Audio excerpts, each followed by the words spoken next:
Okay. Hello, good morning. Thank you for calling room service. This is John Philip speaking. How may I help you? Hi, I want order some food.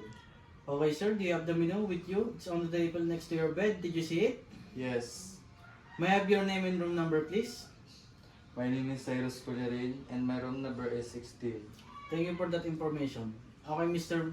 Cyrus James Kilgare of room 16. May I take your order? I want tapsilog and orange juice. Would you like our adobo or sinigang? How about some tea to go No with it? thanks. Is there anything else would you like to order?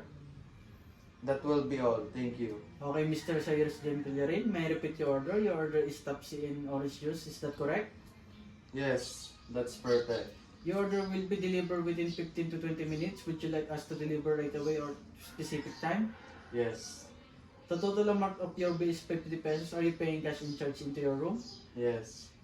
Okay, thank you. Is there anything else that I can help you with? No. Okay, thank you. Thank you for calling room service. Have a nice day.